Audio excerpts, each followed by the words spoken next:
All right, friends, welcome back to another GM Philosophy afternoon coffee break. I'm the GM Philosopher.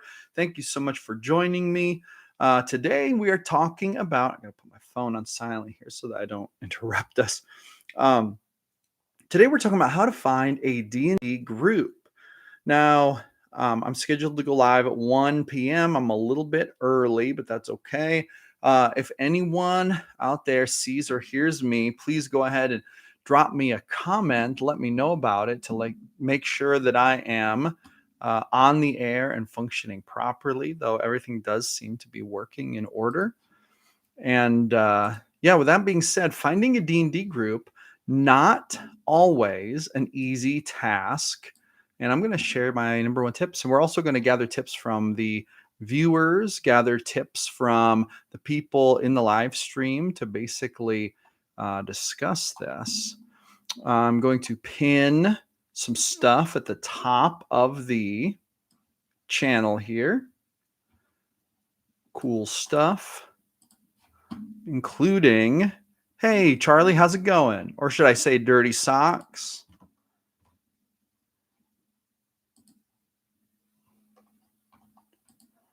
Let's see here. Grabbing my Discord link here. Very good, very good. I suppose that if you're here and we're talking, it means that my live stream is working correctly. I'm going to pin this. All right. People can join my Discord there. All right. So, all right. Awesome. Awesome. All right. So finding a D&D group. So the first thing is, are you more interested in looking for an online group or an in-person group?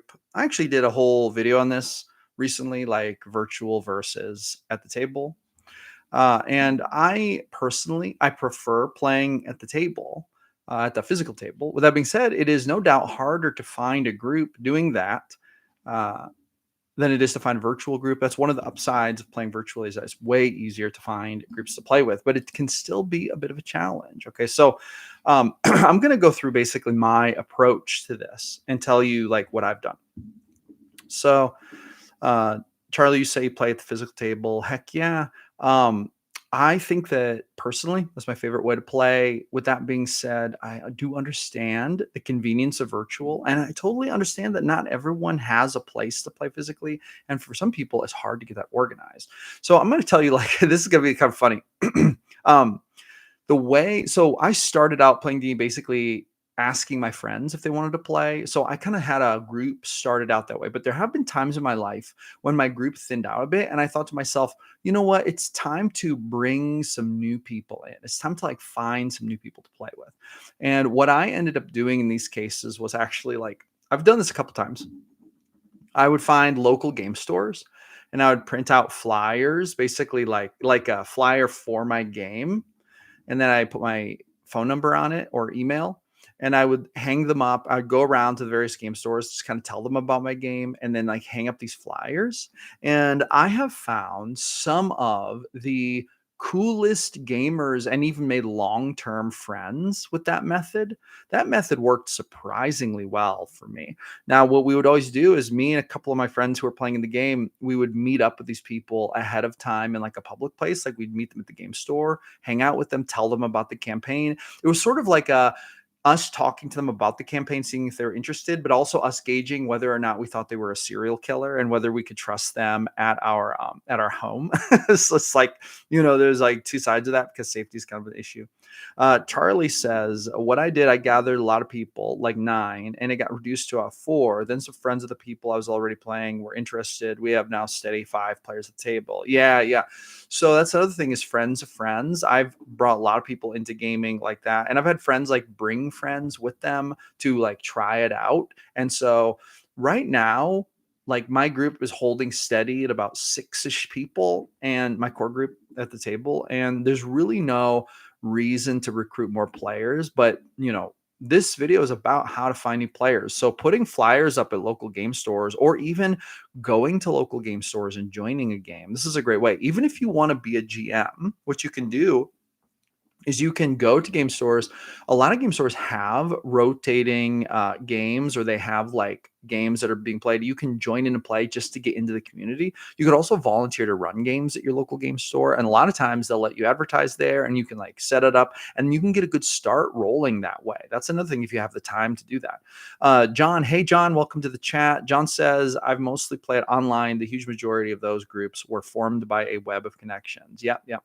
Amanda, oh my gosh, I made it. Hi. Hello. I'm glad you made it as well.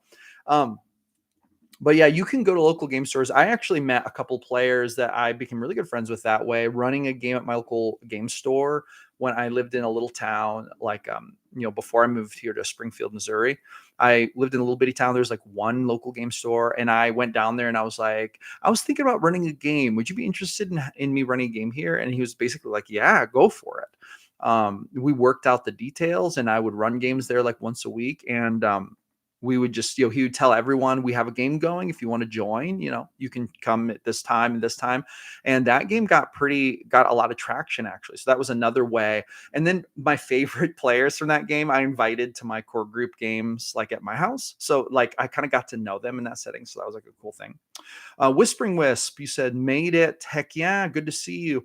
John says, although I plan on running some games for Perfect Strangers on the GM Philosopher Discord, seems like a good way to get fresh, objective advice and meet new people. Yeah, absolutely. So that's another thing. I may be a little bit biased because when it comes to online games, I'll be honest, like I had one experience running virtual games and before I started my Discord, which if you want to join my Discord, there's a pinned comment up there somewhere. There's a pinned comment where you can join my Discord if you haven't joined it. But like I only ran one virtual game and it was during COVID and because we couldn't meet in person. So we ran over Discord and that was like very challenging and I was very tech challenged with that. But now I'm playing in a game every week and I'm running another virtual game once every like 3-ish weeks for my Discord group. And so I'm running those virtually. I met those people on my Discord, which is now up to like 267 members, I think. Not a jester, not a clown says hello from Kennesaw, Georgia. Hello, how's it going? How's Georgia right now? Is it a little cold and dreary like it is here in Missouri? But anyway, so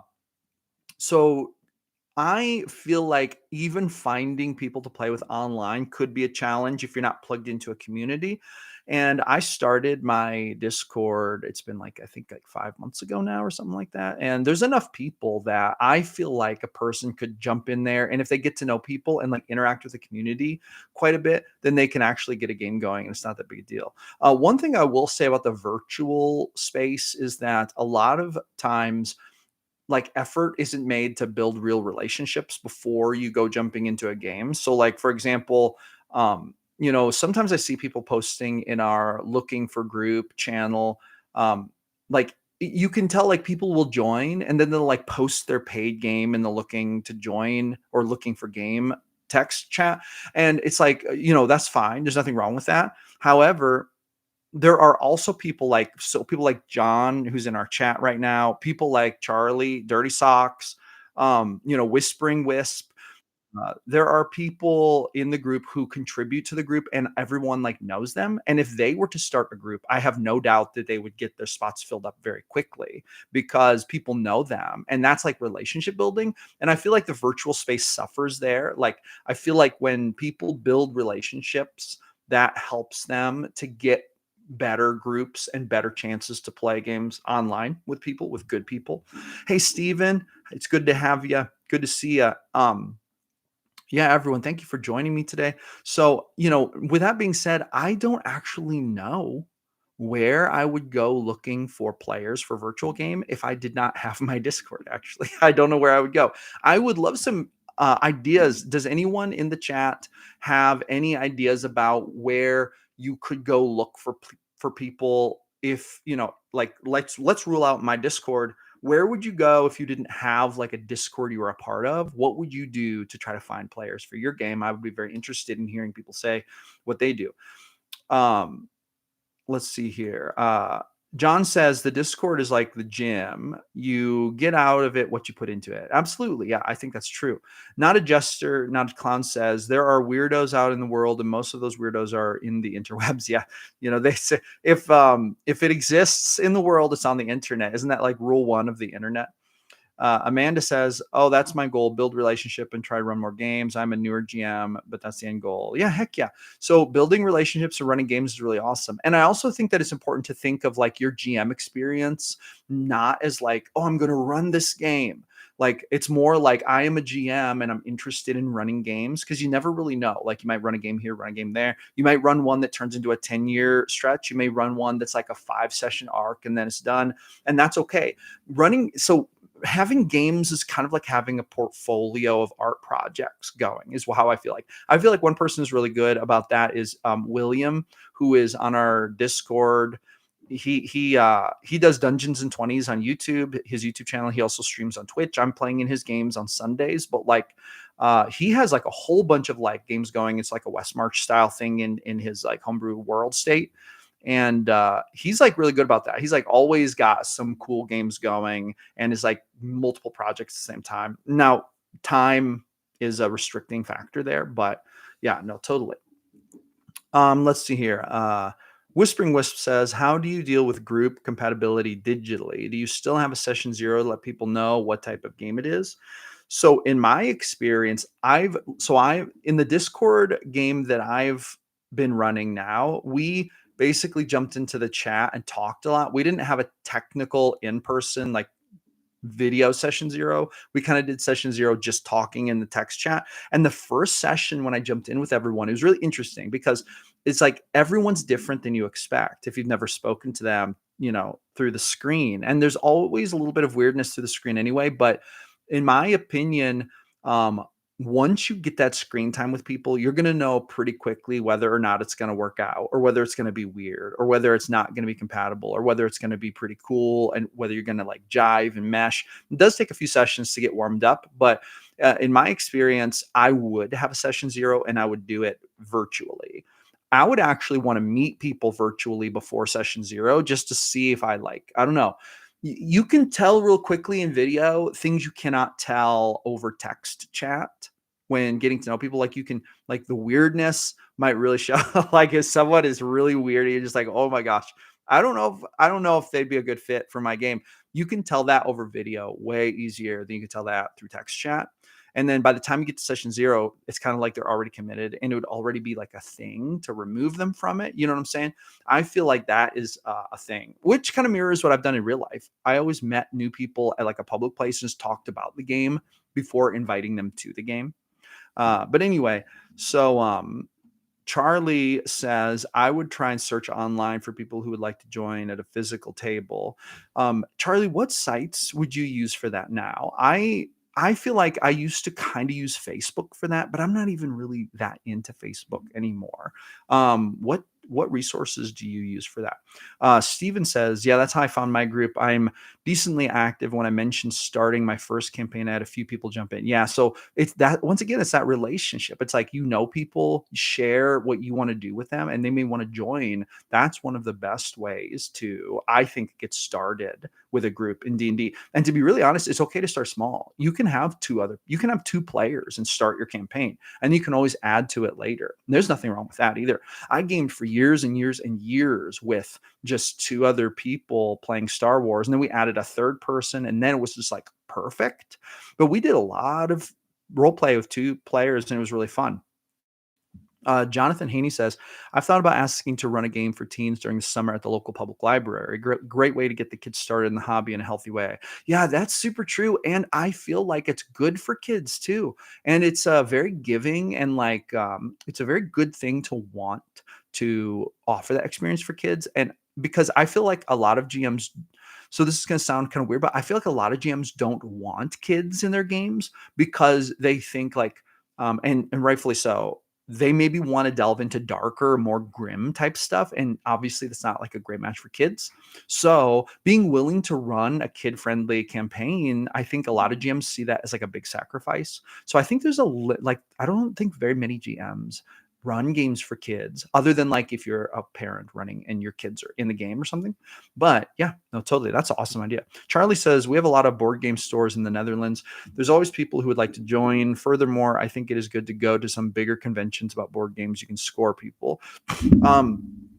Yes, I agree. And I've never been to a board game convention. Actually, since starting this channel, I've thought about going to some different conventions. I've never really been in that scene. Like, I love that kind of thing, but I've never done it because I've always been like too busy. But now I could actually like, there's a reason. It's because I have the YouTube channel. So I would have a work related reason to go, which is maybe the motivator I would need to get me there.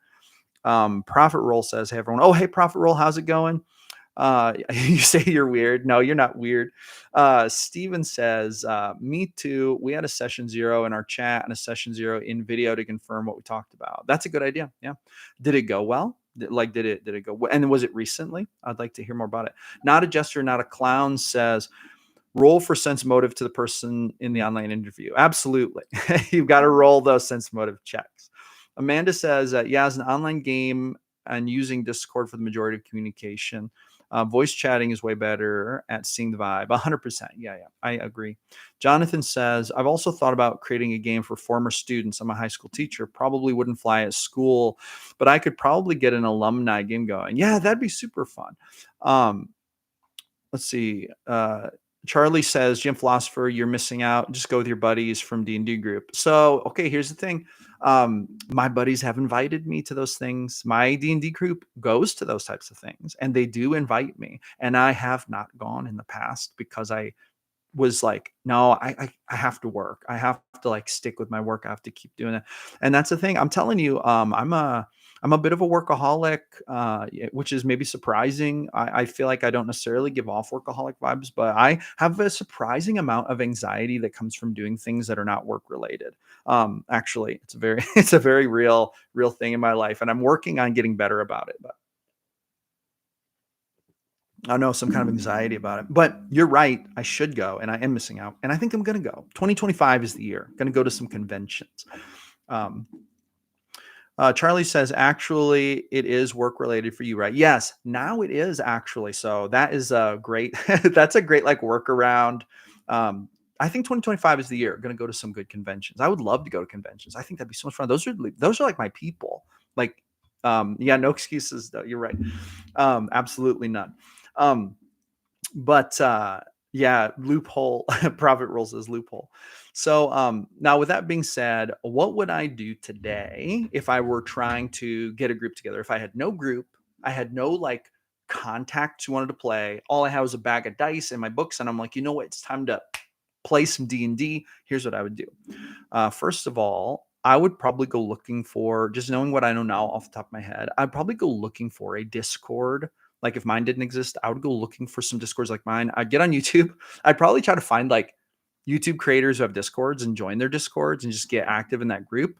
Honestly, I think that's the best way to find online people. I really think that's the best way to find online people in my experience. That's just my experience.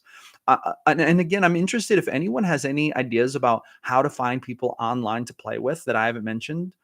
Please feel free to drop them because like drop them in the chat because I would love to actually hear about them. I've heard that Roll20 forums is a good place to find gamers, but I have never tried that before. Like the Roll20 forums on the website. I'm not sure if that is actually a good option. If I was going to do in person, I would go to all my local game stores, introduce myself, and basically volunteer to run games there or join games that are already going and just get into the community.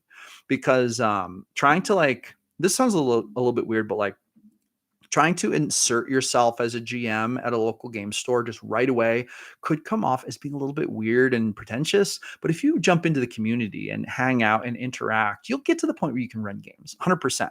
100%. Let's see. Steven says this was about 2 months ago. It went well. I think it was the most nervous one, but my players are so supportive. We started the campaign in November. Oh, nice. Awesome. So you just started last month. That's pretty awesome.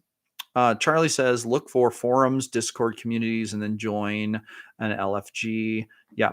That's I think I agree. These are worldwide available, as is your community. Yep, they are worldwide available.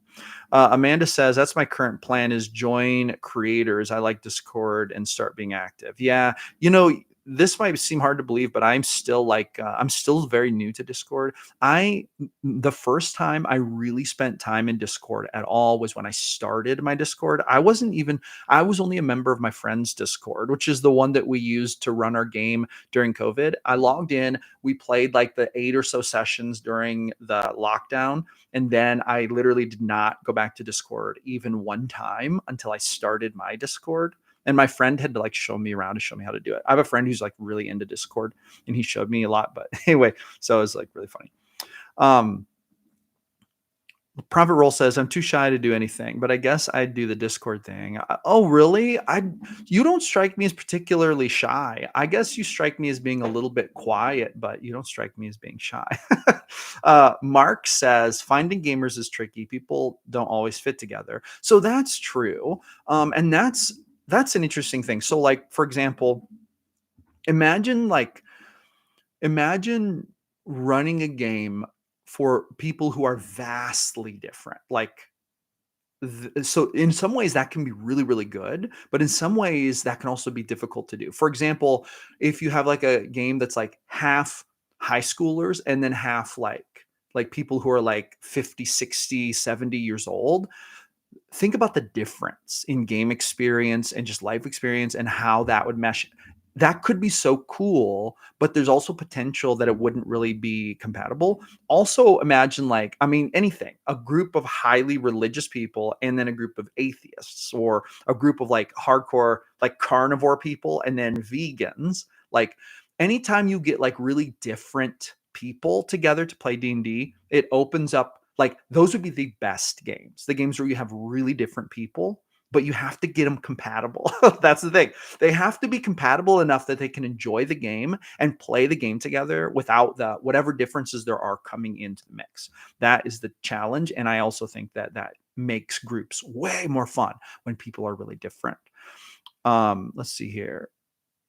Not a Jester, not a Con says scheduling is the main TPKer for D&D. Scheduling is so difficult, and finding people who will like prioritize scheduling, like put it on their calendar. It's so disheartening when you like schedule a game and then you have like one or two players message you, say, "Oh, I forgot we were gaming." It's kind of like, "Oh, come on, man. Come on. You knew, like, you could have put it on your calendar." Like, I live by my Google Calendar. So like I know exactly, it takes me, if I care about something enough to spend the 10 seconds it takes to put it on my Google Calendar, that means I care. If I don't care that much about it, I should probably just say no to it, right? So finding people who will show up to the schedule thing that they've agreed to is surprisingly difficult. Why do you guys think that is? Drop me a comment and let me know why you think, and tell me if you noticed that. Is that like a recent thing, or has that always been the case? um, let's see here. Amanda says, yep. Steven says, I appreciate you letting me use your Discord to run my game. Oh, heck yeah. No, I love it when people, that's the point. The goal really of the Discord is to help GMs.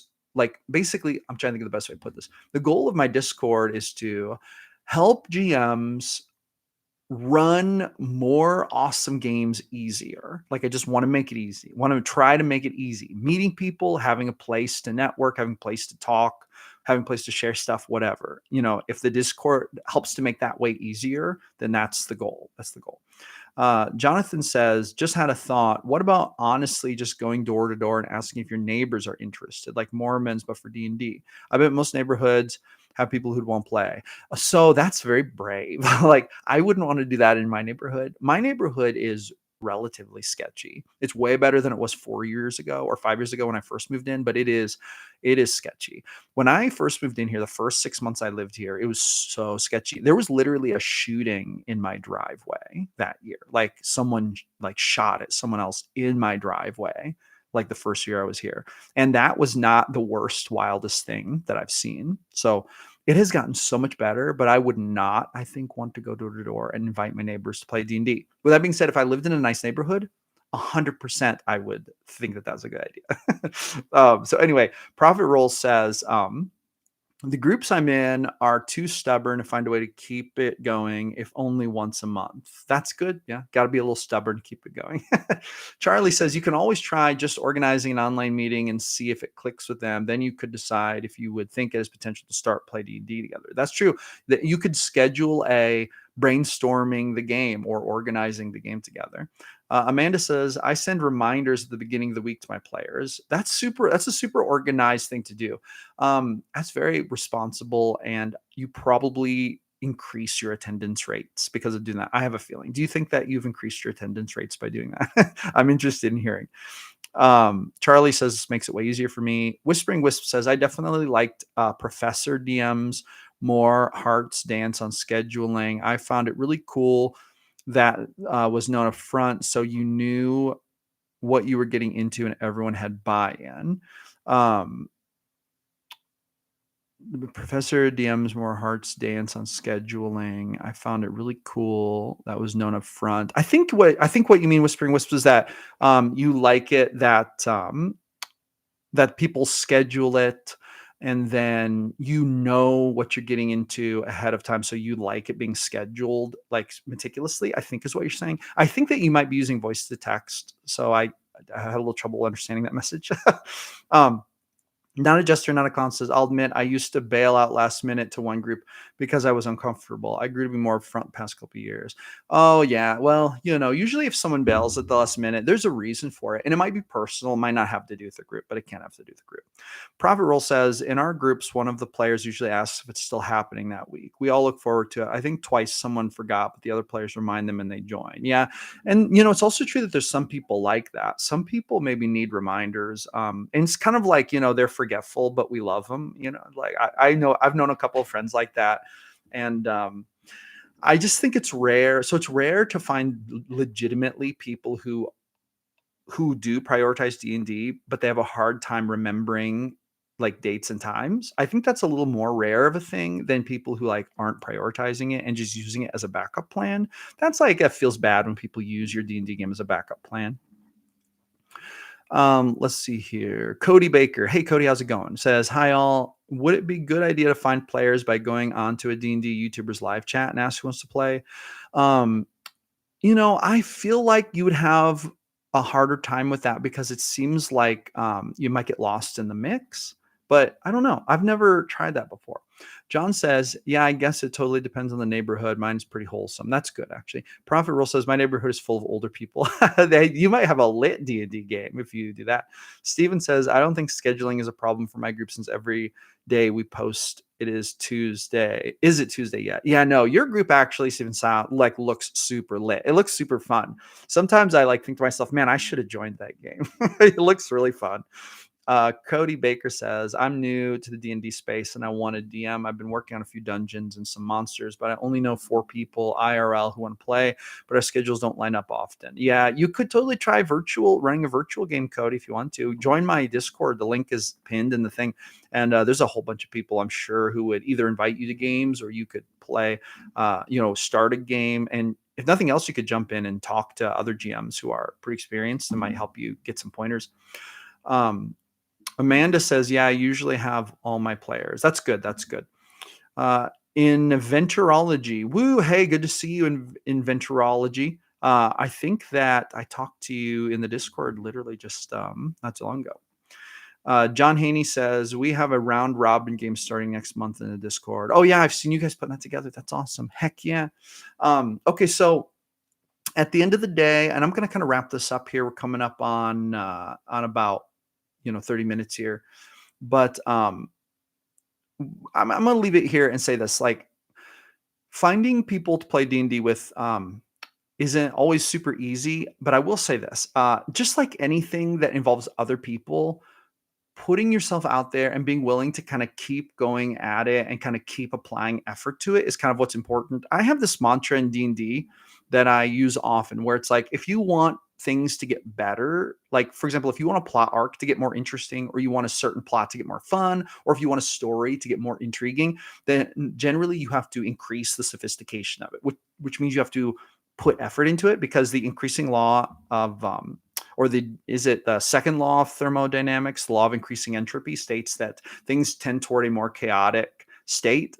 So like if we just like let plot hooks go, they tend to kind of deteriorate a bit unless someone is putting fuel into them, be it a player or a GM. But the same is true of our search for a game.